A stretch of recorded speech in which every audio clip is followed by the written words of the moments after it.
Salut tout le monde, bienvenue à Finances fondamentales, le podcast d'éducation financière dans lequel je te synthétise des livres sur les finances personnelles et l'investissement boursier en 5 points clés et où je réponds aussi aux questions des personnes auditrices à l'aide de cas concrets et transparents. Si tu souhaites prendre en main ta santé financière, t'es à la bonne place. C'est parti, bon podcast! Salut tout le monde, bienvenue à ce 155e épisode de Finances fondamentales. Bien heureux d'être avec vous ce matin pour répondre à 5 questions de personnes auditrices. Donc, première question vient de Maëlle. Allô, je suis un nouvel abonné, c'est nouveau que je m'intéresse à la finance et l'un des livres de Nicolas Bérubé m'a poussé à m'y attarder davantage. Je prends le contrôle de mes finances tranquillement, mais quelques détails m'échappent. Les FNB m'intéressent, mais j'arrive pas à trouver des chartes pour les comparer. Lors d'un épisode, tu as mentionné avoir partagé une image globale qui répertoriait les principaux. Est-ce que je pourrais y avoir accès? Pour connaître les frais, où devons-nous nous référer? Ensuite, est-ce que j'ai bien compris que d'investir dans cash.to, je ne sais pas si c'est comme ça s'écrit, c'est une option intéressante pour mettre son fonds d'urgence? Merci pour ton bon travail, j'apprends à chaque épisode. Ma réponse à Méel, salut Méel, merci pour le soutien. Pour les FNB, tu peux utiliser différents comparateurs en ligne pour comparer des FNB, le frais de gestion, rendement, etc. Donc, par exemple, tu as celui de BMO, bmord.fax7digitalsolutions.com. Donc, écrit BMO Fax7 Digital Solutions sur Google, là, vous allez le trouver. Par contre, tu dois connaître les différents FNB à comparer avant. Donc, ils ne vont pas t'en proposer nécessairement. Il faut que tu les écrives. Donc, ma technique à moi, c'est quoi? C'est assez simple. J'écris juste sur Google meilleur FNB canadien SP500, mettons, ou meilleur FNB canadien tout en 100% action. Je prends ensuite les 2-3 meilleurs dans le document, je les compare. Sinon, tu ne te trompes pas en comparant les produits des gros joueurs là, comme Vanguard, iShare, BMO, Fidelity. C'est les plus gros joueurs du secteur, puis leurs produits sont habituellement là, très adéquats. Pour connaître les frais, quand tu arrives sur la page du FNB, il faut que tu regardes RFG, ratio de frais de gestion. Et enfin, pour ta question, le cash.to, c'est une option intéressante pour investir dans un fonds d'urgence parce que ton argent ne peut pas descendre. Elle va juste monter tranquillement, mais plus vite quand même que dans un compte épargne normal. Donc, idéalement, oui, tu peux placer ton cash.to, ton ZMMK, là, peu importe, dans ton CELI si tu as de la place, parce que ça va faire en sorte que tes rendements, tes gains en intérêt ne seront pas imposables. J'y souhaite un bon week-end. Deuxième question, je suis désolé, la personne qui me pose cette question-là, j'ai effacé ton nom dans mon fichier par erreur, donc je ne me rappelle plus ton nom, donc désolé. La question, elle est comme suit. Bonjour FF, je tiens à te dire que je suis un grand fan de ton podcast, bien que je ne suis pas abonné. Je l'ai recommandé à plusieurs de mes amis. Par contre, quand tu parles de la manette de Smith, je vais paraphraser, c'est donc faux ce que tu dis, que vous devez faire plus d'intérêt. En fait, excusez, je recommence. Là. Je lisais au-dessus parce que j'aime mieux ça, mais c'est écrit au vous, puis là, je suis mêlé dans mes vous puis mes dessus. Donc, je recommence. Par contre, quand vous parlez de la manœuvre de Smith, je vais paraphraser. C'est faux ce que vous dites qu'on doit faire plus d'intérêt, par exemple, que 4,2 %. Donc, 0,6 fois 7, hein, mon Dieu Seigneur, je vais m'en relire. Attends un petit peu. OK, je comprends. Il dit que c'est faux. Comme j'avais donné l'exemple, j'imagine, dans l'épisode, que le taux d'intérêt est à 7 sur le prêt, puis que j'ai un taux d'imposition de 40 donc les frais après impôt étaient à 4,2 Donc, on devait faire plus que 4,2 de rendement pour que la manœuvre de Smith soit profitable. Il dit que c'est faux. On doit impérativement battre le 7 Donc, on paye de l'impôt également sur les rendements en dividendes et sur le gain en capital qui va être généré. Donc, c'est pas vrai de dire qu'on doit battre seulement 4,2. Donc, oui, vous avez un retour d'impôt sur l'intérêt, mais vous allez avoir aussi de l'impôt sur les gains. Donc, lui, il a fait calculer l'intelligence artificielle. Il dit qu'elle s'est trompée plein de fois en oubliant des choses, mais voici la version finale de sa réponse. Je vous évite 2 pages de calcul. En résumé, ce qu'il disait, ces pages de calcul-là, si vous empruntez de l'argent à un taux d'intérêt de 6 pour investir et que vous obtenez un rendement de 4 bien, ça pourrait ne pas être rentable, et voici pourquoi. On peut bien sûr déduire les intérêts sur le prêt payé, ce qui va nous faire économiser de l'impôt. Donc, par exemple, si tu payes 6 000 $ d'intérêt dans l'année et que tu es dans une tranche d'imposition de 40 bien, tu vas économiser 2 400 $ parce que tes intérêts sont déductibles. Il y a de l'impôt sur le rendement, par contre. Donc, tu vas devoir payer des impôts sur le rendement de l'investissement. Donc, si tu obtiens 4 000 $ lorsque tu vas vendre là, ton rendement ou 4 000 $ en dividende, puis tu payes 40 d'impôts, bien, tu vas perdre 1 600 $ en impôts en taxes. Donc, le bilan, la conclusion de tout ça, c'est si le taux d'intérêt de ton prêt est plus élevé que ton rendement en investissement, cette stratégie-là peut entraîner une perte nette dans ton portefeuille. C'est donc préférable de revoir là, l'approche ou de t'assurer que tes rendements dépassent nettement le coût du prêt. Mais on ne considère pas le gain en capital dans tout ça. On doit cependant prévoir le cash flow si on emprunte beaucoup. En gros, voir un professionnel. Donc, son message à la personne anonyme, ne pas négliger l'imposition sur le gain en dividende et le gain en capital plus tard dans le calcul.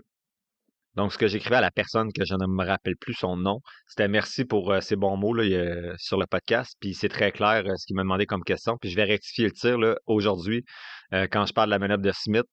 Bien sûr, dans mes calculs, je n'avais pas considéré que le dividende était imposable. Maintenant, dans mes fichiers, il l'est, là. C'est intégré.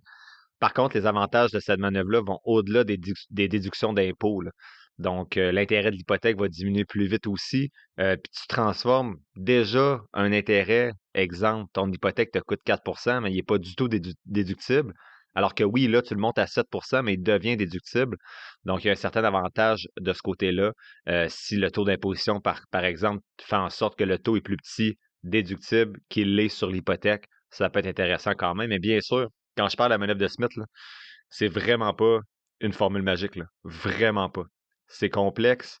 Euh, Moi, je vais le gérer de mon côté parce que je suis craqué comme ça, mais faut rencontrer un professionnel. Faut vous assurer que tout est fait comme faut.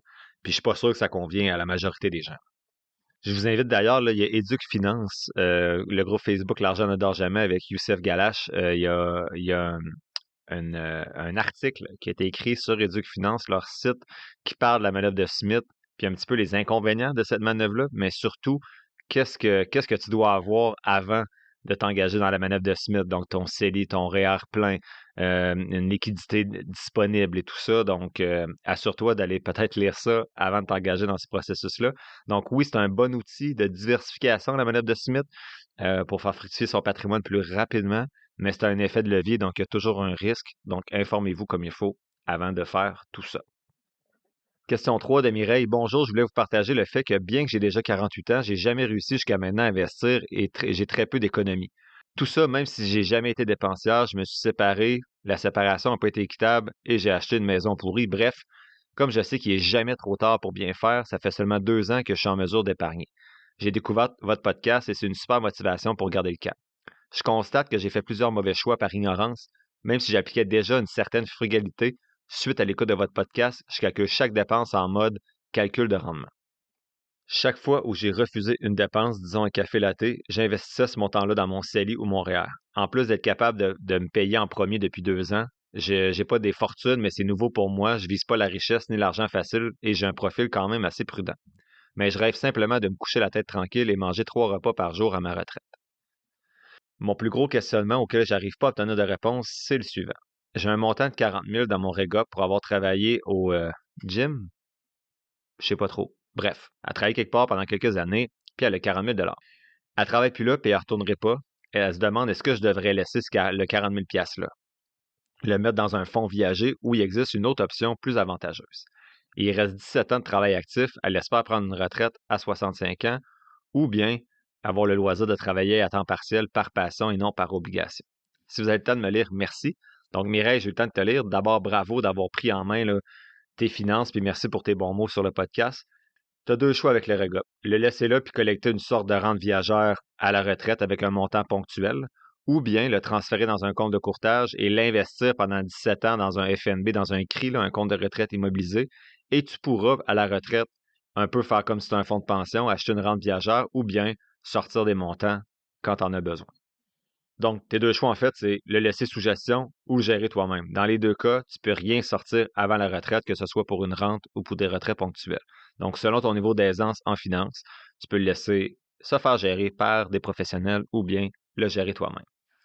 Question 4, Jérôme. Bonjour, je suis un étudiant qui souhaite commencer à investir en bourse. J'ai décidé de commencer par remplir mon CELIAP et j'ai appris qu'il est possible de choisir l'année à laquelle mes épargnes seront déductibles d'impôts.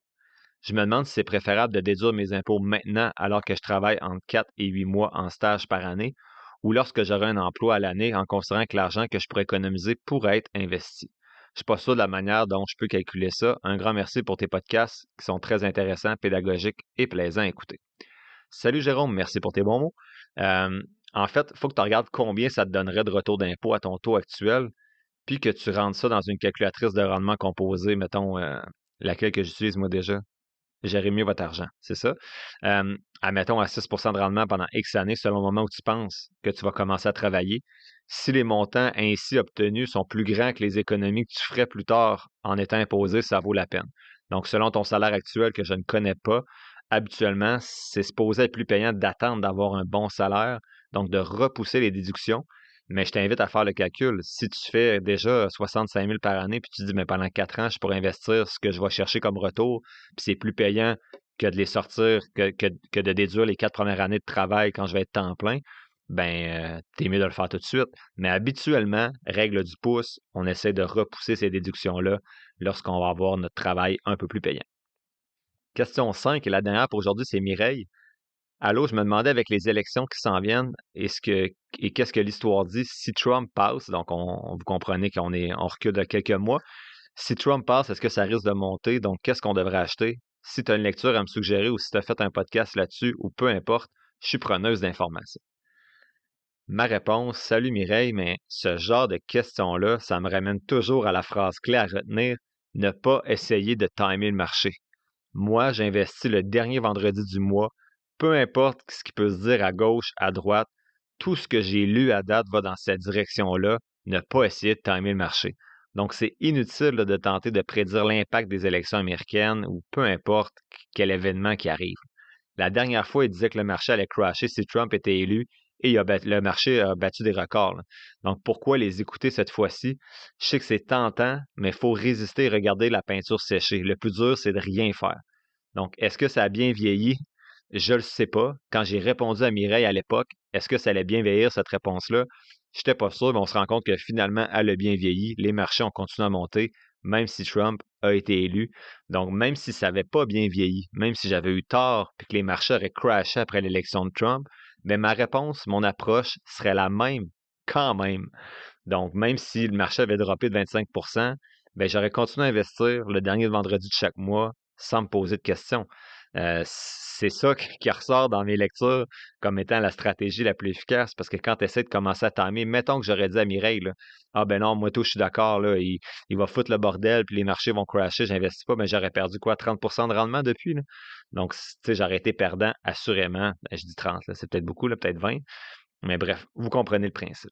Donc, c'est ce qui met fin à l'épisode d'aujourd'hui. La semaine prochaine, je fais la synthèse d'un premier film d'une trilogie écrite par, en fait, pas écrite, là, mais réalisée par Antoine Denis en 2021.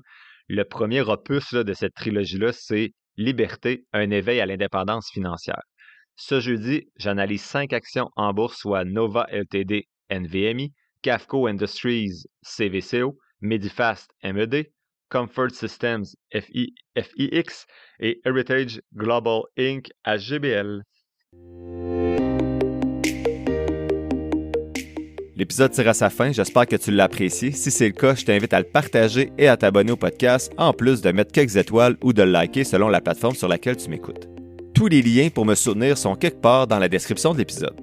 N'oublie pas que les informations communiquées dans le podcast sont dans un but strictement éducatif, ce ne sont pas des conseils financiers. Je t'invite à consulter un professionnel pour des conseils spécifiques à ta situation parce que je ne peux pas être tenu responsable de tes décisions financières. Comme je le dis depuis un petit bout, je ne suis pas un expert, prends donc pas ce que je dis pour du cash, fais toujours tes propres recherches. Sur ce, merci d'avoir passé un peu de temps avec moi aujourd'hui et on se voit dans le prochain épisode de Finances fondamentales. Every minute your finance team spends wrestling with data is a minute lost. Insight Software's AI-powered insights instantly move you from complexity to clarity. Automated analysis, real-time reporting, strategic recommendations, all at your fingertips. Transform how your finance team works and watch your business grow. Stop wasting time. Start making smarter decisions. Learn more at insightsoftware.com/AI.